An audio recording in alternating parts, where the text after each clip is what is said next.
Hey guys, it's Abree. This video is going to be more of a podcasty or discussion type video. Today I'll be talking about what I think is the biggest problem that's facing the Guild Wars 2 economy at the moment. I probably need to add a disclaimer here saying that Guild Wars 2 is still a great game, keep playing it. This isn't a doomsday projection that the game's going to end or anything like that. But I do think that this is a problem, and I think the game could be markedly improved for a lot of players if it was addressed. So without doing that YouTube thing where you drag out the intro for 3 minutes, the problem that I'm referring to is deflation, or probably more accurately, inflation with respect to materials or oversupply of some materials. Guild Wars 2's had a trend of deflation over the majority of its history, and that's mostly just due to how aggressive the gold sinks in the game are. The trading post tax, gem exchange tax, both remove a crazy amount of gold from the game. But you also have things like Icy Runestones and Griffin that help to remove gold as well. There's only a few significant sources of raw gold in the game, and that's by design to avoid inflation issues that have occurred in other MMOs. If you've played World of Warcraft or RuneScape 3, you know exactly what inflation in MMO looks like and how it can trivialize certain things in the game.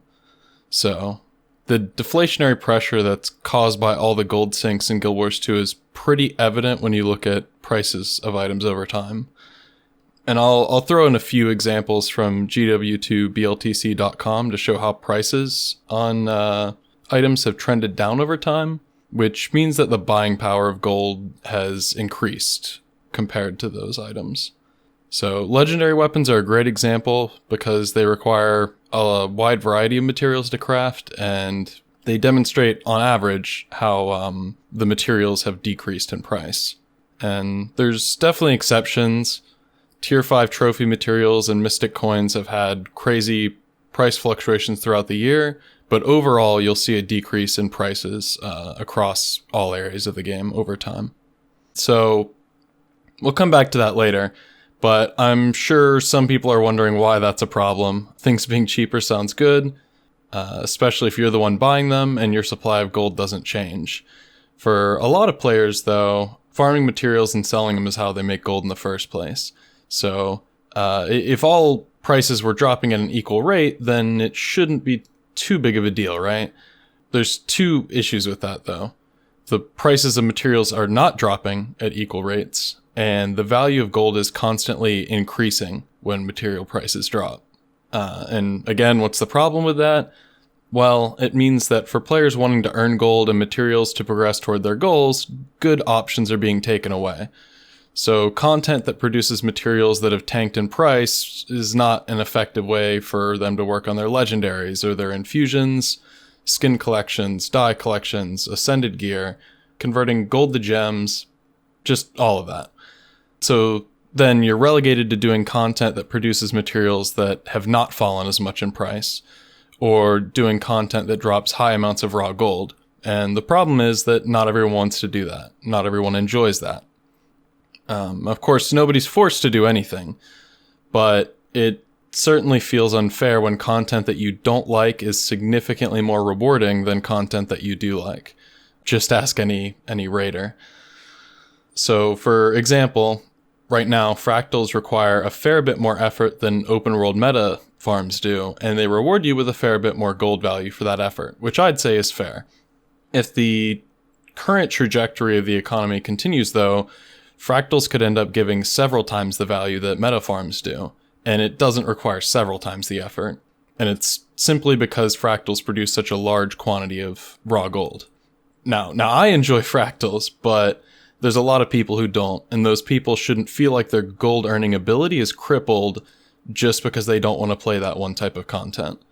One of the things that I love most about Guild Wars 2 is the fact that you have a lot of different viable options to earn gold and progress toward whatever goal you've set. The problem with the degree of deflation occurring is that it threatens to remove or dissuade people from some of those options, and that markedly reduces activity in those areas of the game. And some of you are probably wondering, if this has been such a problem for so long, why hasn't ArenaNet fixed it? And I guess the first thing to acknowledge is that the deflationary system of Guild Wars 2 itself is not the problem. Deflation incentivizes players to circulate materials, just like inflation incentivizes people in the real world to circulate money. But there's a healthy pace. And just as inflation sometimes gets out of hand in the real world, which right now is a big deal, material inflation is also getting out of hand in Guild Wars 2. Now, the second thing to acknowledge is that ArenaNet has implemented different solutions over time that have had varying levels of success. The issue right now is that their largest solution has stopped being effective. So I'll go back to putting up a BLTC graph. This is the trading post price history for a material that everyone should know pretty well, globs of ectoplasm, very important material. These are some of the most bought and sold crafting materials in the game and are the direct result of people farming or playing content. They form the backbone of a lot of crafting recipes in the game, so they're really important. And we're just going to go back a little bit and do a short history lesson. So there's a fairly steep price drop starting in September of 2017 when Path of Fire and Unidentified Gear were released. And the Ectos bottom out at around 11 to 12 silver, with an available supply on the trading post of 1.4 million.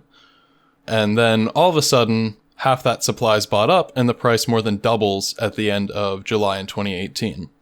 Some of the older Guild Wars 2 players would probably immediately recognize what that is. For those that don't, that is when the return of the Festival of the Four Winds occurred, and the introduction of Zephyrite supply boxes occurred. So during the Festival of the Four Winds, you could trade raw materials, including ectos, for those boxes.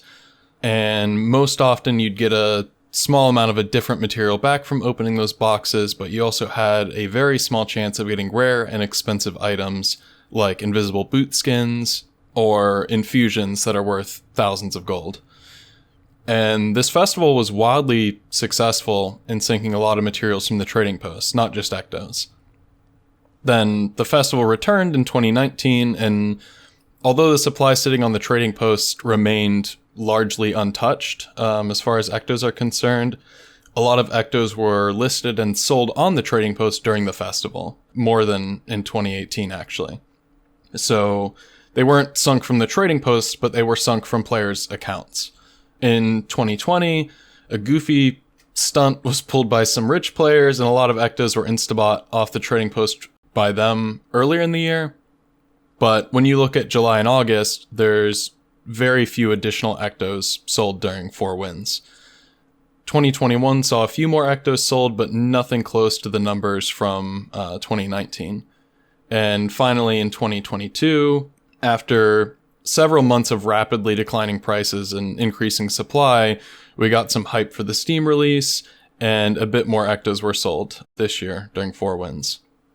And everything looks decent until you get to not even 2 months later, when the price is already below what it was before Four Winds, and the supply sitting on the trading post had almost recovered.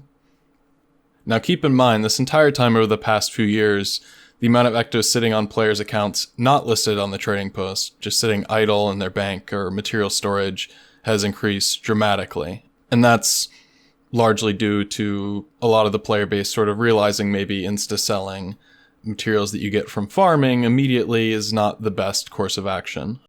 And overall, the effectiveness of Four Winds as a material sink has pretty much just fizzled out. Maybe it's not fresh enough for players anymore. Maybe they finally realized that gambling on the boxes is not a good decision. Whatever the case might be, it's not working like it did the past couple of years. And at the current date, we've reached the lowest ecto price since the release of Zephyrite boxes in 2018. And we've also just reached a record high of ecto supply on the trading post. And again, we also have more players holding ectos on their accounts than we did back then as well. And while ectos are a great example of this, it's occurring with a lot of other common materials as well. Mithril ore, for example, is at an all-time high of supply in the trading post, and a lot of other materials as well. And this all comes only a few months after the Festival of the Four Winds, which has been sort of the reset button for these materials in the past. And yes, increased player population due to End of Dragons and Steam release has had an effect on accelerating this behavior, but this has all been occurring since before both of those events, as we just saw with the Ectos. So the single biggest solution ArenaNet has ever implemented to address this problem is no longer adequate. And that's not a dig at ArenaNet, by the way. There's no single solution that permanently fixes this problem. It's sort of an ongoing battle that needs to be fought. And again, they've done other things in the past. It's not just Four Winds. Four Winds just happens to be the single largest thing that they've added. Now, I said this wasn't a doomsday video, so let's move on to future solutions. What else can be done? To me, the answer is conceptually pretty simple, actually, and it's to add more material sinks. Because the less excess items there are in the game, the more items will individually be worth in gold. And there's really only two requirements for a material sink to be effective. One, it needs to cost materials, big surprise there. And two, it needs to produce something that will eventually be account bound or consumed. And the good news is that there's a lot of potential material sinks that can very easily fit in with how the game is now. If legendaries have popped into your head, then good. They're one of the largest materials sinks in the game, and I'm sure players would welcome yet another set of them. The problem that comes into play is that ArenaNet is a business, and developing that stuff costs money. And that's the bad news. The immediate benefit of making new gem store skins is definitely more apparent than the benefit of adding new legendaries to the game, for example. It doesn't all have to be about legendaries, though, so just to spitball ideas that I've had, another thing that they could add would be additional sets of craftable skins similar to the spirit weapons, which look pretty nice and require a decent amount of materials to craft.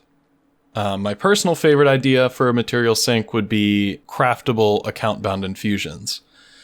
I actually got really excited when they released the Frost Legion infusion and it was craftable because I thought that they were going in that direction. And it's something that I've been talking about for a while. But unfortunately, the Frost Legion infusion is both tradable and is able to be dropped by the Drizzlewood Coast meta. So people stopped crafting it shortly after it was released, and it didn't end up being an effective sink for very long. But if you look at the price jump that it caused for coarse sand when it came out, it did seriously make a difference. And if ArenaNet makes an infusion like that, but it can't be dropped by the meta, and it can't be traded, then it will function as a permanent material sink that isn't a legendary. And again, all of this involves development time, and I'm not going to claim to be able to conflate the value of adding different things to the game with the very real-world cost of developing them. That's something that only ArenaNet has the information to do. But you can sort of see, though, whether it's legendaries, skins, infusions, it doesn't really matter as much what they make. It's more about how they implement it into the game. And while sinking excess materials to combat deflation in the game is an ongoing battle, every step of the way, more cosmetics and more content can be added. So to sort of wrap up my thoughts on a positive note, I'd say that fixing the problem of material inflation, I'd say it provides a lot of opportunities to make additions that enrich the game, enrich the player experience, give people more options for their fashion wars, which is always good. And they don't have to go out of their way and develop new stuff as much as they do maybe reconsider how you obtain stuff that they are already making on a regular basis. So release that Frost Legion infusion different next time, and then it will sort of over time build up and be able to remove materials from the game. And if you just keep doing that with every release, eventually together all of those things will be able to sink more materials, rather than have a sort of roulette that doesn't provide any benefit to the economy. It's just another shiny thing in the game. We can use shinies to also help improve the long-term health of the game. And that's what I would like to see from ArenaNet. And I guess just as a last note, because I'm sure there's a few people that think that I'm only suggesting these things because they think I'd profit off of them, it's actually a lot better for me to just sit on the gold that I have and watch the prices around me drop. I've been doing it for a while now, and the same goes for a lot of other rich players. So it's honestly better for the problem to continue for me, for like gold making, from a gold making perspective. But at the end of the day, though, the players in Guild Wars 2 are one of the main things that make the game great for me, and I think it's better if the various methods players can use to progress toward their goals remain viable. Yeah, anyway, I'm not really expecting anything to come from this, but I figured it might be an interesting topic to do a discussion type video on and share some thoughts about. Hopefully you found it interesting. And if you did, I'd appreciate you taking the time to give the video a like and subscribe for more Guild Wars 2 videos in the future. And if you have any thoughts to share, any cool ideas for material syncs that you think would fit in with the game, like skins, infusions, whatever, feel free to comment them below. Alright, thanks for watching.